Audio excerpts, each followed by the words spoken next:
kind of focused on like the working class messaging that I like, especially when she chose Tim Walz. But then she did like a big pivot away from that. And not only was it a big pivot away from that, she then started talking about how honored she was to get the endorsement of some of the worst, like, war criminals in the country, like Dick Cheney.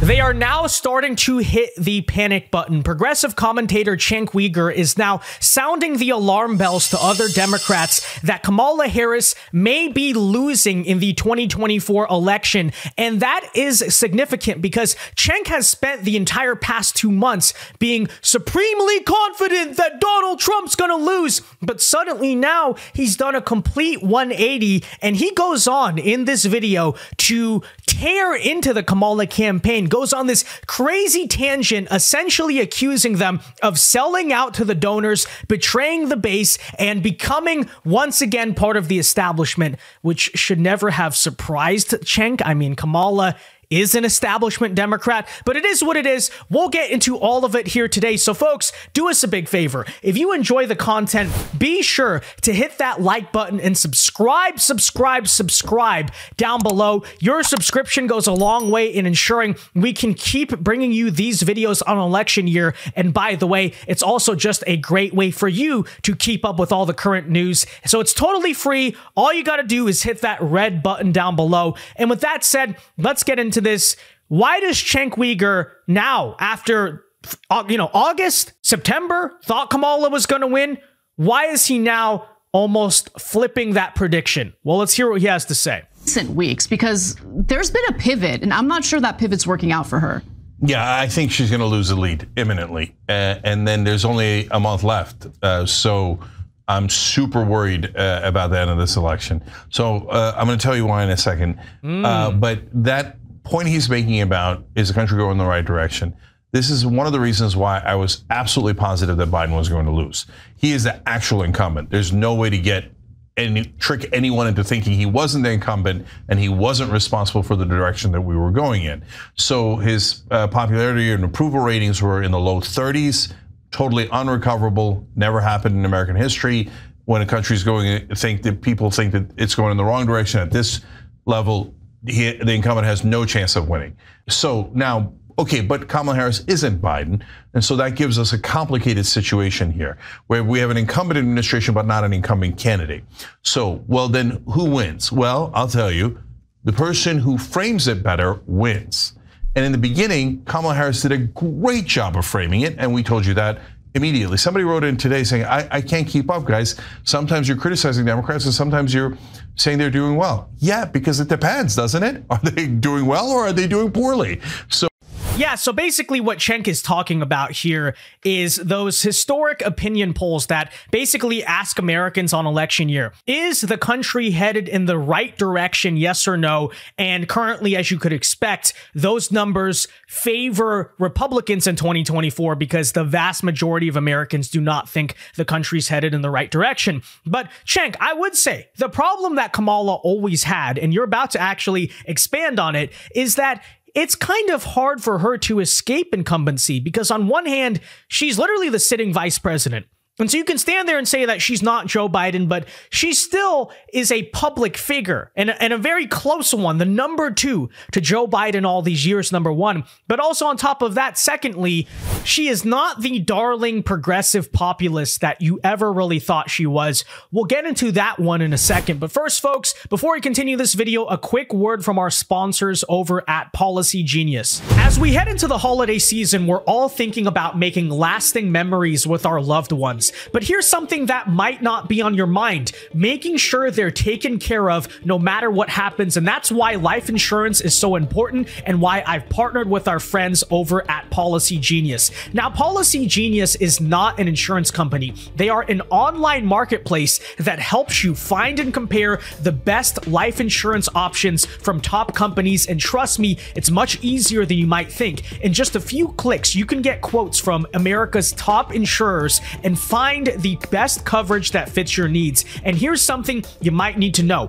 Your workplace life insurance might not be enough. In fact, it may not even follow you if you leave your current job. That's why you got to read the fine print. And with Policy Genius, you can find good life insurance policies starting at just $292 a year for $1 million in coverage. And that whole process can be done online, quick and easy, no medical exams if you don't need them, and their award-winning agents will guide you through that process step by step. So life insurance obviously gives you peace of mind no matter what happens. We all know that, but Policy Genius makes that process easy and stress-free. So don't wait. Check a life insurance off your to-do list today by heading over to policygenius.com/VinceDao or click the link in the description for top life insurance quotes from the top companies and see how much you can save. That's policygenius.com/VinceDao. Thanks to Policy Genius for supporting the show. So we actually do the news here. We don't just say, oh, and what was she doing so right back then? Tim Walz is a breath of fresh air, and it actually is partly affects this conversation. Populist, progressive economic positions, and we're going to look out for you guys on price gouging, on the housing prices, and all these things that were populist economically that the country loved. She starts surging in the polls, and she framed it as, aren't you sick of what we had in this race? Well, good news, there's a new candidate and you get to have a whole new look at this thing, and you've got a candidate that'll give you a change from this election. So perfect framing, and guys, the way she took off was not a given. She did a terrific job in taking off. No, the very beginning, I mean, that excitement.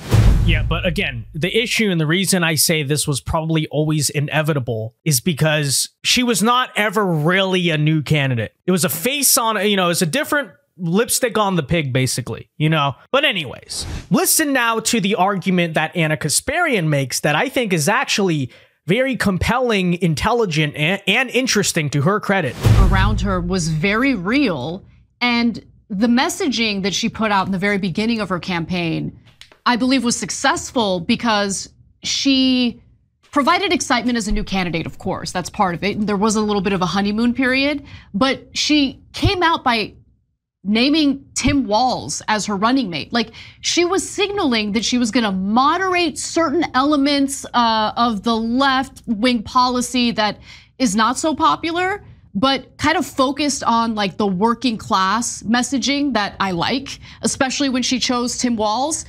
But then she did like a big pivot away from that. And not only was it a big pivot away from that, she then started talking about how honored she was to get the endorsement of some of the worst like war criminals in the country, like Dick Cheney. Yep, exactly. But this is her problem, is she's such a chameleon and she's so just insanely desperate here for votes that she will contradict herself and contradict her image so many different times to where you don't even understand what she is. And in many ways, I think the American people can see through, number one, that is insincere. And also number two, why are you campaigning with Liz Cheney at all? Let's take a listen. Why are you campaigning with neocons? I was thinking about this the other day. So she was campaigning in Wisconsin with Liz Cheney. And the idea is, well, if I campaign with a former Republican congresswoman, well, maybe she can convince some of the Republicans in the state to support me, right? That's the thinking. Except Liz Cheney lost re-election. And she lost re-election. Like, the Republicans in Wisconsin don't love Liz Cheney. Like, I don't understand what the real benefit is of campaigning with them. If they want to endorse her, there's nothing Kamala Harris can do about it. But it's something entirely different to decide, like, hey, I'm gonna go out and campaign with the Cheneys. Yeah, so I wanna pick up on that in a second, because 100% true. And by the way, why would you campaign with Liz Cheney, the neocon warmonger, in Wisconsin of all states? Like, that just shows to me they have absolutely no clue what they were doing, because if you're gonna do that, why not go to Arizona with Liz Cheney? Or why not go to Georgia? Arizona obviously is the legacy home state of John McCain, and so you have at least a 10% of the population there that are McCain Republicans that will see Liz Cheney and clap like seals. Georgia, likewise, is a swing state with a lot of the old school, like Bible Belt evangelical Republicans that might not like Trump and may associate more with the Republican Party of George Bush. But instead, you go to Wisconsin, a Midwestern state with a lot of white working class, kind of Trumpian populism going on there. That's where you take the corporate establishment neocon to go campaign, is not in the Sun Belt, but in the Rust Belt. That makes absolutely no sense. But anyways, Cenk Uygur now is about to explain why he personally feels betrayed by Kamala, and this part is kind of funny to listen to. But, you know, again, I don't know exactly what he expected, but check it out. We know that everyone in the business community and all the donors hate that kind of talk. We're like, okay, look at this, real change. But when she goes back to sending out all of her surrogates, Mark Cuban and the others, all over cable news going, no, big business, don't worry. She's even more pro-corporations than Joe Biden was. You're like, ooh, that's not change. And then she goes and assures the military-industrial complex, don't worry, nothing has changed. I'm going to support Israel 100%. I'm bringing in the neocons like the Cheneys. Don't worry, no change. But guys, she's making the mistake of thinking she's only talking to the donors, because that's who she talks to 24/7 in the real world of the campaigning, right? And all of her advisors, they're all donor obsessed. But the message you have for donors is the worst possible message to give to the American people, because they don't want any change. You know why? They're already at the top. So they don't want anything to change. That's why Biden's #1 promise behind the scenes was to the donors, nothing will fundamentally change. Now that she's poured the I'm not going to change anything message out there, now you're going to see her slipping in the polls and Trump leading. And guys, we're telling you ahead of time. So we're the only show that does that. So you can check our credibility with what it's almost like a scientific experiment. Were we right or were we not? You'll see it with your own eyes. Saying that you're not the change candidate and that business and military interests can rest easy because nothing will change is a disastrous strategy. Turn around, turn around. Yeah, it's definitely a very interesting take by Cenk Uygur, to say the least. And he does have some pretty valid points in that. First of all, when you fence ride too much, when you flip-flop, when you're a chameleon, both sides will start to see through it, right? And this is part of the reason why even a lot of the progressives like them are saying, okay, so who are you as a candidate? Are you for the donors? Are you for the populist progressive base? Pick a side here. You know, that's #1. But #2, it really should not surprise Cenk that Kamala Harris has, as he essentially argues here, sold out to the political establishment, because that is who Kamala always has been and always wanted to be. You know, she may be a lot younger than Joe Biden. She may have worn a couple of different faces here and there, especially in that 2020 primary, where she was essentially supposed to serve as the controlled opposition progressive candidate against Bernie Sanders. But fundamentally, at her core, you know, she is a part of that club. She has always wanted to be a part of that club. And that is precisely why she was so open arms about embracing the endorsement of people like Dick Cheney. And of course, when you have a campaign that is as astroturfed as hers, and it has been from the start, you know, she did not exactly rise on her own organic merit into being the nominee in this race, then obviously